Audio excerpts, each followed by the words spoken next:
A menudo vagamos por los laberintos de nuestra propia vida, sintiendo el peso de cadenas invisibles que, según creemos, nos han impuesto otros, ya sea un jefe déspota, una pareja fría, un padre exigente o un amigo traicionero.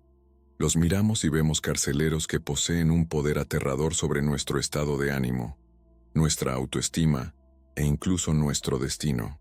Sin embargo, si nos atrevemos a mirar en lo profundo de nuestra propia alma, ahí donde nacen las sombras y los significados, descubriremos una verdad asombrosa y quizás aterradora.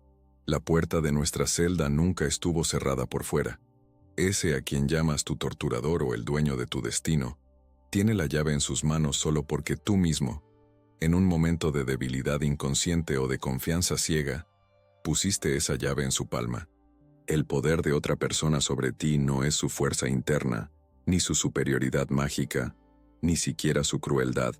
Es tu propia energía vital, alienada de ti mismo, que has proyectado en un objeto externo. La psique humana está diseñada de tal manera que aquello que no reconocemos o no podemos contener dentro de nosotros, inevitablemente lo colocamos afuera. Este es el mecanismo de la proyección, tan antiguo como la humanidad misma.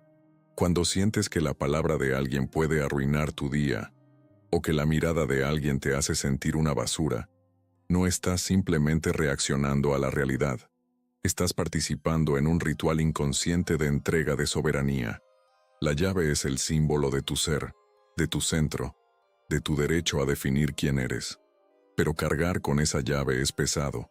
La responsabilidad de la propia integridad es una carga que a veces parece insoportable para un ego frágil. Es mucho más tentador, aunque sea doloroso, creer que la fuente de tu bienestar o de tu desgracia se encuentra en el mundo exterior. Al entregar la llave, firmas un contrato secreto, renuncias a la libertad para no tener que cargar con la responsabilidad de tu dolor. Dotas al otro con atributos de divinidad o demonio, agigantando su figura hasta los cielos, mientras que él, tal vez, es solo una persona común luchando con sus propios demonios. Esta transferencia de poder ocurre en silencio, sin fanfarrias ni firma de documentos. Sucede en el momento en que decides que tu dignidad depende de la aprobación de alguien más. Ocurre cuando permites que la ira ajena despierte en ti una culpa que no te pertenece. En este estado, te vuelves como una marioneta, pero los hilos no los tira un titiritero malvado, sino tus propios complejos que has enganchado a la figura del otro. Solo ves afuera lo que hay adentro. Si el otro tiene el poder de humillarte, significa que dentro de ti ya vive un ser humillado, que solo esperaba la confirmación externa para salir a la luz. La otra persona es solo una pantalla sobre la cual tu proyeccionista interno proyecta la película de tu propio drama. Y mientras creas que la película es la realidad y la pantalla es la fuente de luz, permanecerás atrapado. Tú mismo creaste a este ídolo. Tú mismo le diste la autoridad para juzgarte, y ahora tiemblas ante tu propia creación, olvidando que el autor de este guión eres tú mismo. Esta es la mayor ilusión de las relaciones.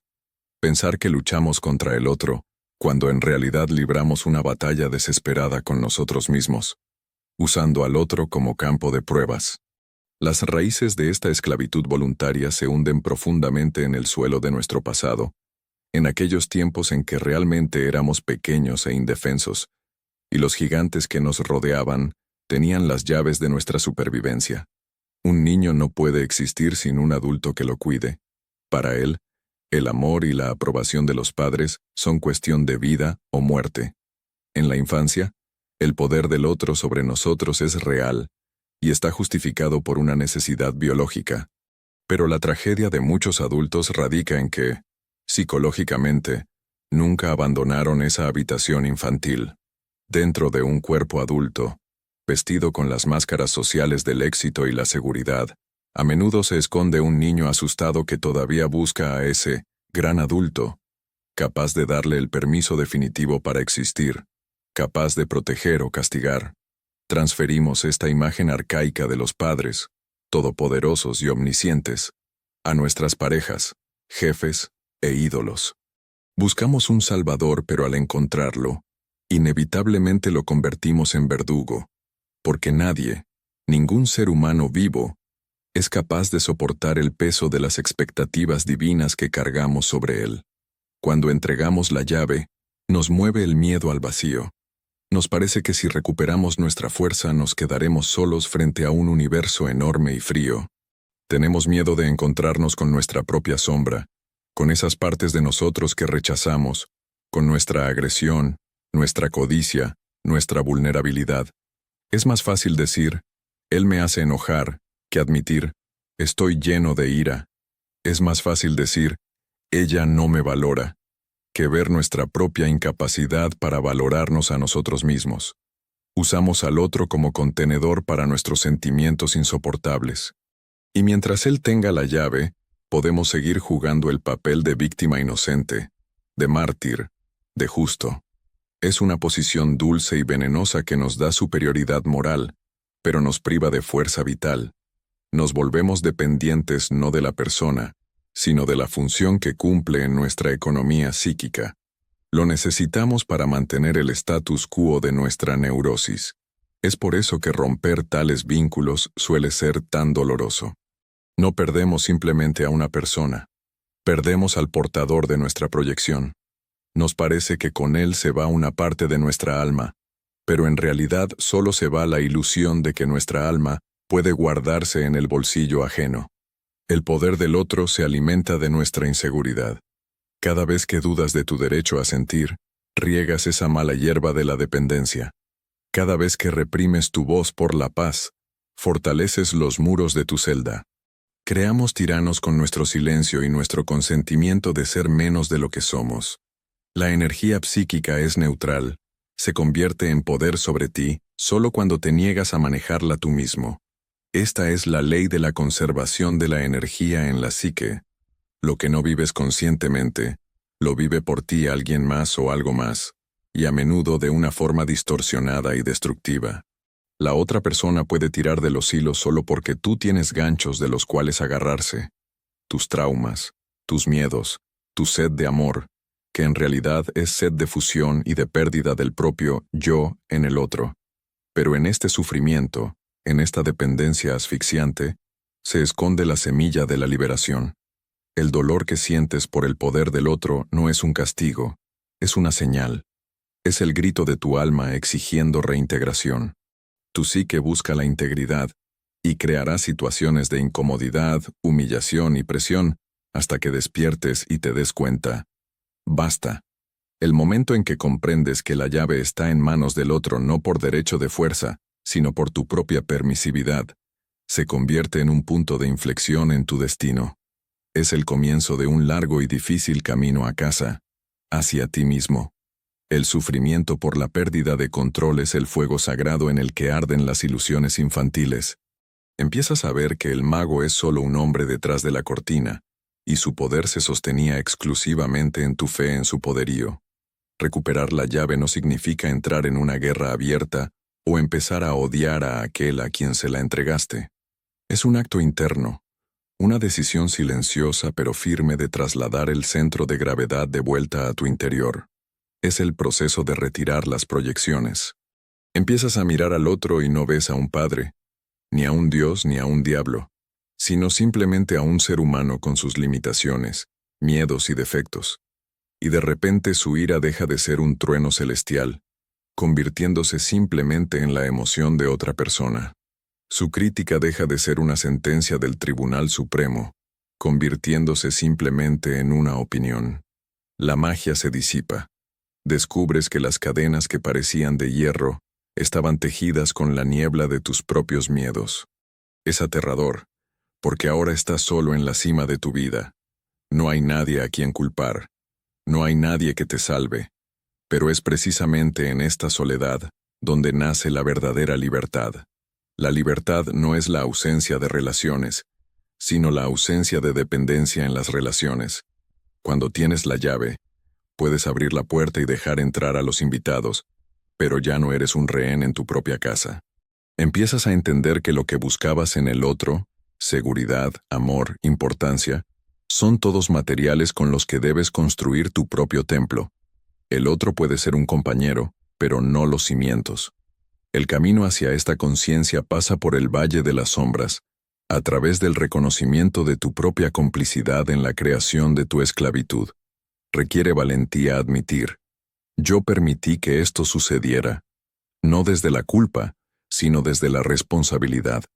Porque solo aquel que tiene el poder de permitir, tiene también el poder de detener.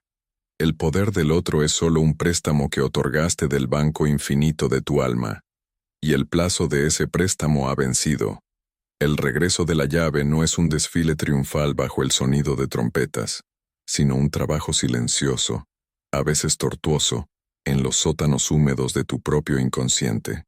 Tan pronto como decides recuperar tu poder, te enfrentas a una resistencia paradójica. No solo el carcelero externo puede intentar retenerte con sus manipulaciones habituales, sino que tu propia estructura interna se rebelará contra el cambio. La psique es inerte.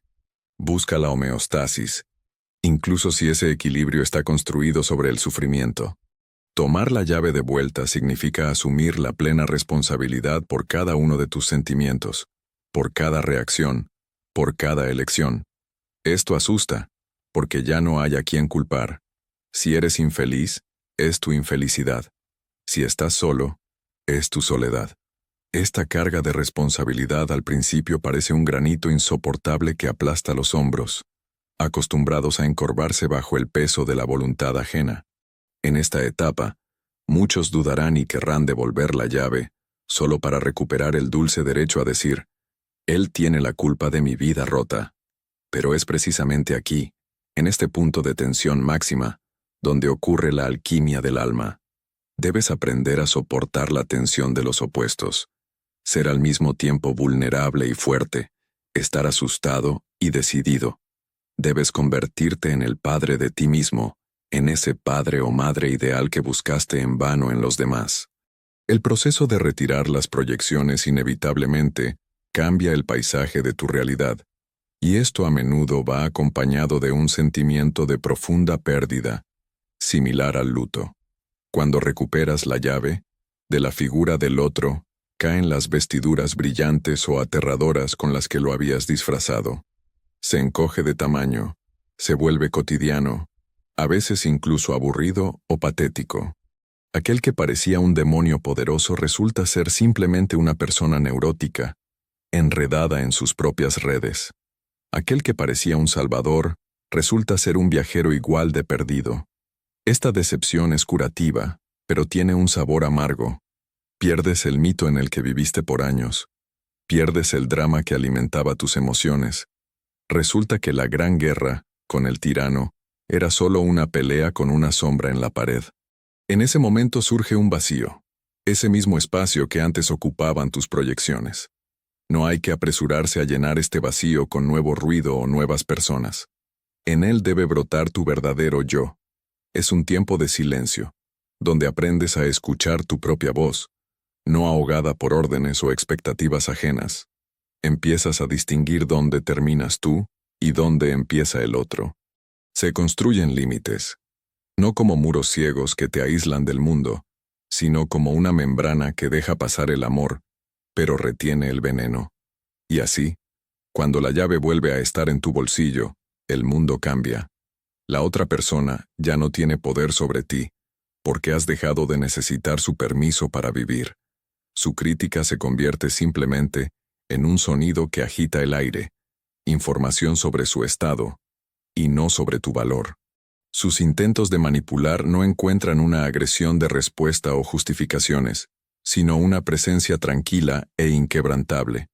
Ya no reaccionas, actúas. Esta es la verdadera libertad. La libertad de elegir tu reacción. Ahora que la puerta de tu celda está abierta de par en par, entiendes que puedes salir en cualquier momento, pero tal vez decidas quedarte en esas relaciones, ya no como prisionero, sino como socio. O tal vez decidas irte, pero no huyendo, sino con un paso tranquilo hacia un nuevo camino. La llave es el símbolo de la conciencia. Te recuerda que nadie puede hacerte sentir inferior sin tu consentimiento. Tu valor es una constante, que no depende de las fluctuaciones del humor ajeno ni del valor de mercado del éxito social. Te has convertido en un estado soberano, con sus propias leyes, su frontera y su verdad interna. Y el descubrimiento más sorprendente te espera al final. Aquel a quien considerabas tu enemigo, fue tu maestro más estricto. Al retener tu llave, te obligó a pasar por el infierno de la dependencia para que pudieras encontrar el camino hacia tu propia fuerza. Ahora lo sabes, el poder nunca estuvo afuera. Siempre, desde el principio de los tiempos, dormitaba en la profundidad de tu corazón, esperando la hora en que finalmente despertaras y dijeras, estoy aquí, yo soy. Y eso es suficiente.